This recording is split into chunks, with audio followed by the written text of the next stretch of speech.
سلام دوباره عرض میکنم خدمت همه دوستان. امیدوارم که اوقات به کام بوده باشه. خب امروز با یه برنامه جدید در خدمتتونم. یه خورشی که همه بلدن، همه درست میکنن. شاید هم خب خیلی ها بلد نیستن و با دیدن این فیلم بتونن یاد بگیرن. اولین خواهشی که ازتون دارم اینه که اگه این فیلمو دیدید به جای لایک، اگه خوشتون اومد دیسلایکش بکنید و اینکه بعد اینکه دیدید تو پیجای دیگه به اشتراک بذارید، تو صفحه دیگه به اشتراک بذارید تا به دست باقی دوستامون هم برسه. خب حالا یه مطلبی که هست، امروز میخوام برم سر یکی از خورش‌های پرطرفدار. آشپزی ایرانی به دو دسته تقسیم میشه: تخته‌کاری و سفره‌داری. سفره‌داری شامل خورش‌ها میشه و تخته‌کاری شامل کبابا میشه. یکی از چیزهایی که خیلی مهمه توی سفره‌داری خورش قیمه است. من مواد اولیه‌اش رو بهتون میگم. میخوام روی خورش قیمه مجلسی حرفه‌ای بهتون آموزش بدم با ساده ترین روش، اینکه رنگش خوب بشه، لعابش خوب بشه و کاملا سرخ در بیادش. یه رب گوجه فرنگی خوب دارم که بارها امتحانش کردم و از رنگش مطمئنم. گلاب دارم. گلاب ولی من زیاد نمیخوام بهش بزنم، حواستون باشه. من به اندازه 1/4 قاشق چایخوری فقط میخوام بهش اضافه بکنم. نمک دارم، زردچوبه، زعفرون، 4-5 تا تیکه چوب دارچین. تقریبا این گوشتی هم که میبینید گوشت رون گوسفند من انتخاب کردم. کمی از قسمتاش هم چربه و یه مقدارم چربی اضافیش من گرفتم جداش کردم. تقریبا به اندازه 300 گرم گوشت دارم. 4 تا دونه پیاز ریز دارم. یه دونه از اینا رو میخوام با گوشت درست کنم و باقیشو هنگام سسش به سسش بزنم و بعد با گوشت میکس بکنم. خب نمک هم فراموش نکنیم، ولی توی خورش قیمه نمک تو آخرین مرحله میزنیم چون بودنش باعث سفت شدنش میشه. خب یه دونه پیازا رو که بهتون گفتم با گوشتم تفتش میدم و باقیشم با سسم و اینم لپه از یه مارک هندی گرفتم و لپه خوبی هم هستش. خب حالا مطلبی که هست رو میخوام بهتون بگم. اونایی که با من کار کردن تو این چند ساله میدونن من هیچ وقت لپه رو با گوشت نمیریزم بپزه. لپم رو جداگونه میپزمش و بعد آبش رو میگیرم و بعد به گوشتم و سوسی که برای قیمه آماده کردم میزنم. یک آبی که لپه از خودش تولید میکنه وقتی که میجوشه باعث کدر شدن و خراب شدن رنگ قیمه میشه و زمانی که لپه توی آب قیمه میجوشه از هم مزه آبگوشت میگیره. خیلی دقت بکنید که لپتون رو جداگونه بپزید، با آب کم و درش رو بذارید قشنگ بخار بکنه. بعد هر چی که آب داشت آبش رو کنار میریزید و دوباره به اون مواد میزنید. من همه رو بهتون آموزش میدم. هنگام پختن لپم حتما یه نصف پیاز داخل لپه بندازید که آبش گرفته شه. خب حالا اندازه خورد کردن گوشت رو میخوام بهتون بگم. ما گوشتامو توی خورشا وقتی که میری تو قصابی ازتون یه سوال میکنم، میگن قیمه میخوای یا قرمه؟ قرمه سایزش بزرگتره و قیمه کوچیکتره. حالا چیزی که قیمتون حرفه‌ای و خوشگل میکنه اینه که گوشتاتون رو به یه اندازه شما خورد بکنید. ببینید الان اینو نگاه کنید، من به یه اندازه خورد میکنم. گوشت گوسفند یه مقدار آب میشه. ببینید 2 انگشت در 3 انگشته. من اینجوری انگشتی هم بهتون بگم، اگه میخواید درش بیارید عرضش 2 انگشته و طولش 3 انگشت. حالا یه ذره هم کم و زیادتر شد اشکالی نداره، ولی اگه بزرگتر از این اندازه بشه گوشتتون دیگه گوشت قرمه محسوب میشه، گوشت قیمه محسوب نمیشه. خیلی دقت بکنید همه رو یه اندازه خوشگل و یه دست در بیارید، چون هنگامی هم که سرو میشه خودش رو تو بشقاب کاملا نشون میده.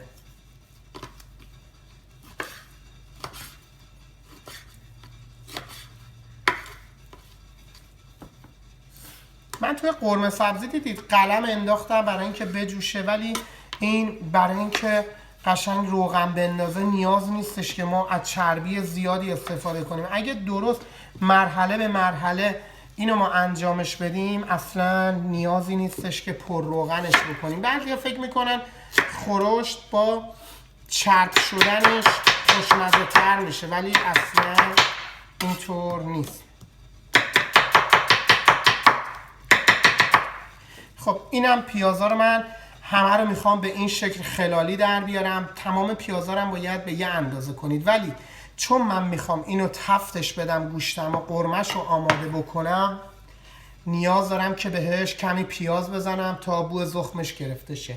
حالا میرم پای گاز و مرحله اول بهتون میگم. دوستان من تقریبا اندازه 200 گرم لپه برداشتم. لپه به هر اندازه میخواید میتونید کم و زیادش کنید.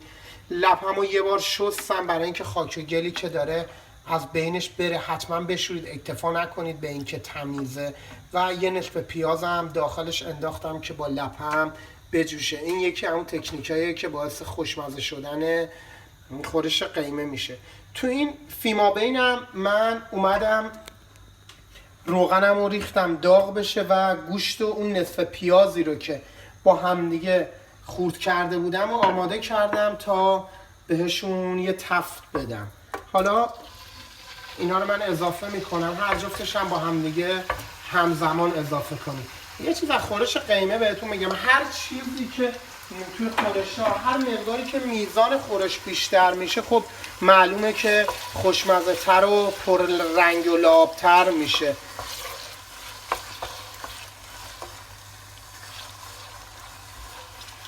خب فقط من فرصت میدم تا این کاملا تفت بخوره به اندازه‌ای که رنگ گوشتم کاملا عوض بشه. حالا برای خیلیاتون سوال پیش میاد که خب چرا ما تفتش میدیم؟ وقتی که تفت میدیم گوشتو، ببینید گوشت گوسفنده، اولا که آب میشه، ولی وقتی که ما تفتش میدیم دیگه آب نمیشه و زمانی هم که زیاد بپزه از هم دیگه وا نمیره و مهمتر از همه کف نمیکنه و اینکه بوی زخمش از بین میره. اینا نکات مهمیه که باعث میشه که یه گوشت خوب داشته باشیم.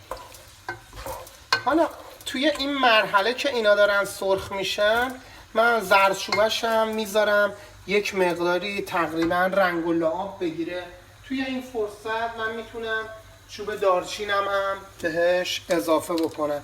شاید باورتون نشه، من اگه 200 پرسم بپزم با همین تکنیک میپزم.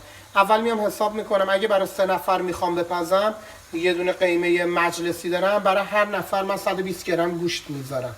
خب گوشتم مشخصه، ضبط داره تعدادم میکنم و وزن گوشتم به دست میاد و با همین احتسابم لپمو انتخاب میکنم و بهش میذارم. خیلی راحت، هیچ مشکلی ندارم برای درست کردنش. این یکی از بهترین تکنیک هاییه که میشه خورشت قیمه رو به خوبی درستش کرد. پیازم که دیدید، این نصف پیاز از همین اول بهش زدم فقط به صرف این بود که بوی بد گوشتم گرفته بشه. اینو من میذارم همیشه کمی تفت میخوره و بعد جداگونه رب و پیازم رو سرخ میکنم و به این مواد اضافه میکنم. الان ببینید کاملا رنگش عوض شد و رنگش مات شد. توی این مرحله زردچوبه رو بهش اضافه میکنم. برای این مقداری که بهتون گفتم به اندازه 1/3 قاشق چایخوری بهش زردچوبه اضافه بکنید.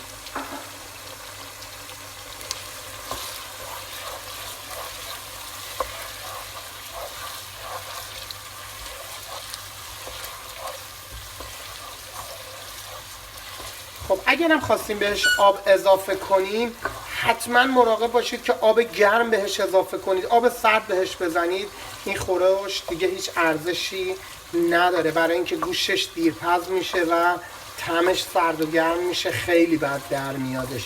خب حالا من شعله اینو کمش میکنم و اجازه میدم تقریبا به اندازه 6-7 دقیقه گوشتم داخلش تفت بخوره و کاملا رنگش تغییر بکنه و بوی زخمش هم با بودن و سرخ شدن زردچوبه از بین بره و دوباره براتون فیلم میگیرم. دوستان اینی که میبینید لپه داره میجوشه، ببینید چه کفی از این لپه موقع جوشیدن خارج میشه. میبینید شما حساب بکنید وقتی که خورش قیمه درست میکنید و لپه رو بهش اضافه میکنید، تمام این کف میره داخل خورش قیمه و طعم خورش قیمه رو تغییرش میده. دلیل اصلی که من لپه رو جداگونه میپزم و بعد شستنم آب میکشم و کفاش کاملا عروش میره و به خورش قیمم اضافه میکنم همینه. این کف رو که میبینید باعث بدطعم شدن خورش قیمه میشه، ولی هنگامی که تو ربینا داره میجوشه شما متوجه نمیشید که این لپه چه تغییراتی ممکنه تو خورش شما به وجود بیاره و همینجوری ما همیشه میریزیم و میجوشه. بس دقت بکنید از این به بعد همیشه لپه رو جداگونه بجوشونید و به خورش قیمتون اضافه بکنید. فقط یه نکته رو بهتون بگم، خیلی ها سوال کرده بودن تو فیلم خورش قیمه قبلی که ما لیمو عمانی رو کی باید اضافه کنیم. لیمو عمانی تو 10 دقیقه آخری که ما مطمئن شدیم که کاملا خورشتمون آماده شده، 10 الی 15 دقیقه زمان میبره ما لیمو عمانی رو بهش اضافه میکنیم. چرا تو مرحله آخر لیمو عمانی رو اضافه میکنیم؟ اولا که لیمو باعث میشه که گوشت دیرپز بشه و دوما لیمو عمانی که تخمش اگه گرفته نشه باعث تلخی خورش قیمه میشه. حتما لیمو عمانیتون رو اوسط بشکافید، تخماشو در بیارید و تو 10 دقیقه آخر که مطمئن شدید گوشتون کاملا پخته، لیمو عمانی رو بهش اضافه میکنید. الان گوشت من بعد 7-8 دقیقه کاملا از نمای نزدیک برام میگیرید، گوشتم کاملا قیمم آماده شده. میبینید حالا آب جوش رو من بهش اضافه میکنم. خورش قیمه خورش زیاد پر آبی نیستش. ببینید فقط به اندازه یک بند انگشت روی گوشت من بیاد کفایت میکنه. هر مقداری که گوشت دارید به اندازه یه بند انگشت شما روش باید آب بریزید. خب و در اینو من میبندم تا بپزه و تو مرحله بعدی سسش رو بهتون نشون میدم که به چه شکل درست بکنم. گوشت من داره میپزه، تقریبا یه 25 دقیقه است که داره میپزه. گوشتم دقیقا به نصف دمای پختش که رسید، وقتی دست زدم دیدم راحت از هم دیگه جدا میشه، زمان این میرسه که سسش رو درست کنم و بهش اضافه کنم. درست کردن سسش اصلا کار سختی نیست، ولی قیمه رو اگه رو برنامه ریزی بپزی فرقی نمیکنه، چه یه پرس باشه چه 100 پرس، یه زمان رو برات میبره. خب لیموها رو من نصف کردم و مطمئن شدم از اینکه توش هیچ کپکی وجود نداشته باشه. یه چیز بهتون بگم شاید باورتون نشه، برای مغازم 100 پرس من قیمه درست کردم. ما میگیم قالب زدن. 100 پرس قیمه درست کردم، قالب زدم برای اینکه بتونم تو 2-3 روز آینده استفاده بکنم. فردای اون روز اومدم دیدم قیمم خراب شده. نگاه کردم دیدم یخچال دماش خوبه، تستش کردم، دماسنج توش زدم، دیدم دمای خود خورش خوبه. این برای چی آخه کپک زده؟ تنها جایی که مکشور شدم و مطمئن شدم دیدم ایراد لیموام بود. لیموام داخلشون کپک داشت، به محض اینکه ریختم تو غذا فردای اون روز تمام خورشت من برید و خراب شدش. اکثرا لیموها توشون خراب و کپک زده داره. حتما اینا رو اوسط دو نصفش کنید و هسته‌هاشو تا جایی که میتونید خارج بکنید. یه مطلبی بهتون بگم، حالا ما که خارج از ایران زندگی میکنیم ما یه چیزی داریم بهش میگن حمایت معنوی کردن. ماها نسبت به بیزینس‌های ایرانی که اینجاست خب یه تعهدی داریم، ماها باید حمایت بکنیم بیزینس‌های ایرانی رو تا حد توانمون. اون محصولاتی رو که برای سفره‌مون برای پکیجمون نیاز داریم از فروشگاه ایرانی خرید بکنیم، از بیزینسمن‌های ایرانی خرید بکنیم. همینطور بیزینسمن‌های ایرانی هم یه تعهدی داشته باشن نسبت به مصرف کننده‌ها جنس‌های خوب بهشون بدن. این زنجیره اگه به این شکل باشه خیلی قشنگه. خب ربم 4-5 تا قاشق رب دارم. ربم یه رب خوبه. لپمو پختم و شستم و اون کفای روش رو ازش جدا کردم. چیپس خلالی هم دارم برای روش و زعفرونم. میام سراغ پیازا. پیازامونو برای خورش قیمه خیلی باید یه دست در بیاریم. ببینید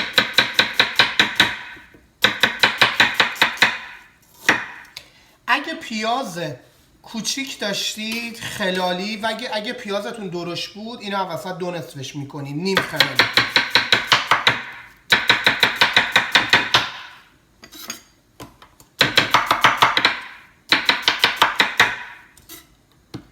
اینم از پیازمون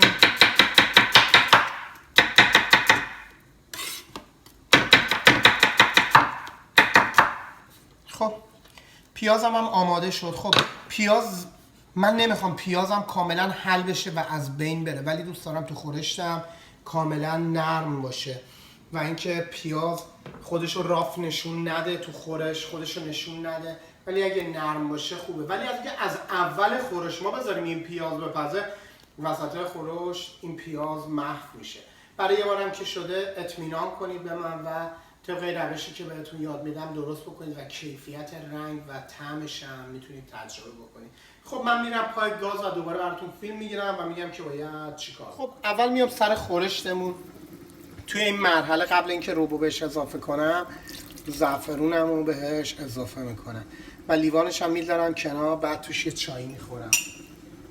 این کار همیشگی منه توی این سالام که آشپزی میکردم، همیشه از لیوان زعفرون به عنوان چای زعفرون استفاده میکردم. خب حالا میام سراغ گلاب. این گلاب رو ببینید زیاد نزنید بهش.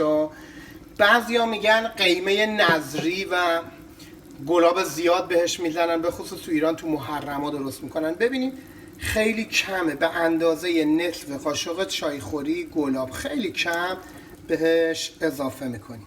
خب زعفرونمون هم که اضافه کردم، ببینید دیگه خورش من جا افتاده، میبینید زعفرونم بهش خورد. حالا موقع اینه که من سسمو بهش اضافه بکنم، ولی قبل اینکه سس اضافه بشه میذارم میجوشه. من هیچ نمکی هم استفاده نکردم برای اینکه گوشتم خوب بپزه و له نشه. خب میام سراغ درست کردن سسمون. اینم سس قیمه و دلیل کارم هم بهتون میگم از اینکه این کارو میکنم. پیازا رو میریزم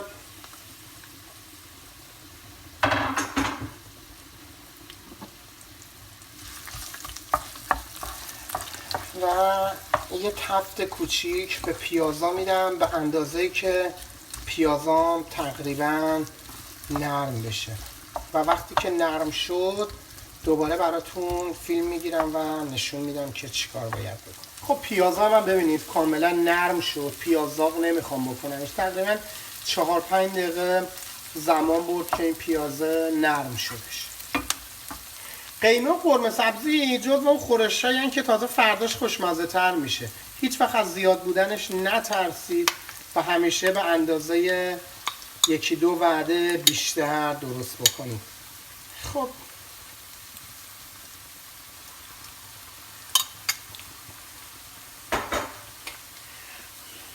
حالا میریم سراغ رب. این رب خیلی مطلب مهمیه. من همیشه تو درس زرشپلو هم گفتم رب رو باید به اندازه‌ای سرخ بکنید که روغنتون هم قرمز بشه، یعنی به حدی برسه که نزدیک اوورکوک شدن باشه، یعنی به اندازه‌ای که بخواد بسوزه. ولی اگه بسوزه خرابش کردی. خب بعد چیکار کنیم مانع بشیم از اینکه نسوزه؟ چون با حرارت بالا داریم این کارو میکنیم. باید دائما هم بزنید و زمانی که میخواید سرخش بکنید و اون طعم خامی رو از ربتون بگیرید حواستون باشه که چه اندازه‌ای سرخش میکنید. حالا اتفاقی که تو سرخ کردن میفته اینه کیفیت رنگش رو 10 برابر بیشتر میکنه. ببینید هر مقداری که این داره سرختر میشه داره خوش رنگتر میشه و عطر رب تازه در میاد.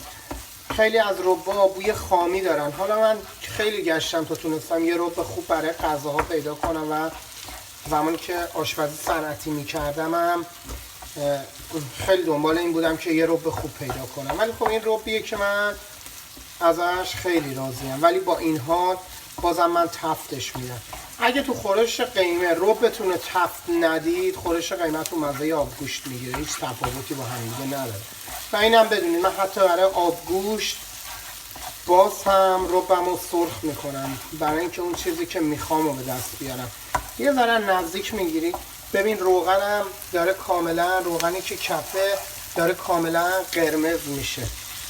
حرارت تابم خیلی بالاه و فقط یک مقدار دیگه من میخوام که خب پرفکت این همون چیزیه که من میخوام. حالا فقط الان باید اضافهش بکنم به مواد خورشتن.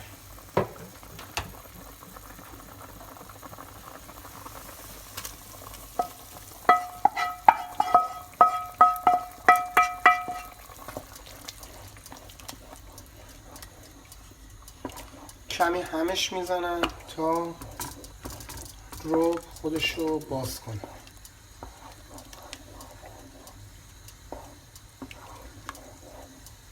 ببینید چه رنگ قشنگی گرفت. اصلا انگار این با همدیگه پخته و جا افتاده، ولی از لحاظ طعم و کیفیت بخواید حساب بکنید خیلی بهتر از اون چیزیه که فکرشو میکنید. خب من در اینو میبندم و کمی هم بهش آب جوش اضافه میکنم به اندازه اون پرسایی که میخوام بکشم. بهش آب اضافه میکنم، موادم غلظتش رو کم میکنم و میذارم میجوشه. زمانی که گوشتم پخت لپه رو اضافه میکنم و لیمو عمانی، نمک و فلفل در آخرین مرحله. خب این از خورش قیمه من. حالا تستش میکنم آیا گوشتش پخته یا نه. یه فشار میدم ببینم گوشت به راحتی از هم دیگه جدا میشه. خب لپم هم که من اوردی قبل پختمش. اینجا مرحله‌ایه که من لپمو بهش اضافه میکنم و میذارم به اندازه. لپمو نمیذارم 100% بپزه که بخواد له بشه. یه تقریبا 10 دقیقه‌ای هم باید با این خورشت هم بخوره تا قشنگ جا بیفته. حالا لیمو عمانیم هم اضافه میکنم بهش. اینم لیمو عمانی و اجازه میدم که تقریبا 10 دقیقه دیگه آماده بشه. خب حالا اینجا دیگه بهترین فرصت من نمکم رو اضافه کنم. نمکم به اندازه تقریبا 1 قاشق چایخوری بهش نمک اضافه میکنیم. این نمک و به اندازه 1/4 قاشق چایخوری هم بهش فلفل سیاه من میزنم. ببینید این خورش قیمه چه رنگ خوبی گرفته، چه عطر خوبی گرفته. فقط به خاطر اینه که 1 ربش رو سرخ کردم و 2 اینکه لپمو جداگونه پختم. خب وقتی که آماده شد میکشم، چیپسش رو روش میذارم و براتون فیلم میگیرم. غذای من آماده شد، کشیدم. فقط میخوام به شما نشون بدم و ما بریم مشغول خوردنش بشیم. اینم شما امشب ما نگاه کنید. کاملا خوش رنگ، خوش عطر و خوش رنگ و لعاب شده. نه اینکه از غذای خودم تعریف کنم و بعضی از کارا هستن که با تمرین کردن شما میتونید اون کار رو انجام بدید و بعضی کارا هستن واقعا باید تو ذات طرف باشه. شما برای شاعر شدن از صبح تا شب هم تمرین بکنی نمیتونی شعر بگی، ولی خب تو درون بعضیا هست و میجوشه. ولی آشپزی جزو اون دست کارا نیست. جزو دست کاراییه که شما اگه یه مقداری تمرین بکنی، یه مقداری تکنیکا رو رعایت بکنی، میتونی یه آشپز خوب بشی. یه شعر هم داریم، یه کار نیکو کردن از پر کردن. امیدوارم که شما هم نترسید، تمرین بکنید و هر روز غذاهاتون بهتر از دیروز باشه. امیدوارم بعد دیدن این حتما فیلممون رو اشتراک گذاری کنید و چنل پرژین کوکینگ کورس رو فالو کنید. خدا یار و نگهدارتون.